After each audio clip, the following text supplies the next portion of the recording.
Africa की दादी रोज सुबह सिलाई कढ़ाई करने बैठ जाती, धागा निकालती। एक दिन अपने पोते से कहने लगी, ये देखो ये धागा है, ये तुम्हारी जिंदगी की तरह है, ये इसका एक एंट्री पॉइंट है और ये इसका एग्जिट पॉइंट है। यानी वो दिन जब तुम पैदा हुए वो ये सिरा है और वो दिन जब तुम दुनिया से जाओगे ये वाला सिरा है, और इन दोनों पे तुम्हारा कंट्रोल नहीं है। तो असल जिंदगी क्या है? असल जिंदगी इस पूरे धागे में से ये एक टुकड़ा है। ये वो वक्त है जब अपनी वालदा के पाँव आपने दबाया और बीमारी में उनका ख्याल किया।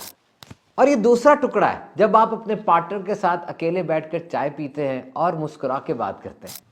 और ये जिंदगी का तीसरा टुकड़ा है जब आपका बेटा या बेटी पहली बार पैदल चला, वो चला, कितनी खुशी हुई थी आपको। और ये टुकड़ा जब पहली तनख्वाह आपको मिली और घर वालों के लिए आप केक लेकर आए थे। और ये वो वक्त है जब आपने रात को उठकर 2 रकत नमाज पढ़ी थी, रोए थे और अल्लाह की बारगाह में तौबा की थी। अब इंसानों को जोड़ लिया मैंने जनाब, ये देखिए जोड़ लगे हुए हैं इसके, और ये जोड़कर एक बेहतरीन जिंदगी बन जाती है। दादी ने कहा कि जब तुमसे कोई चाय मांगे तो तुमने बेहतरीन पत्ती और बेहतरीन दूध डाल के जबरदस्त चाय बनानी है। देखो, दुनिया के तमाम मसाइल तुम हल नहीं कर सकते, ना तुम्हारी ये जिम्मेदारी है।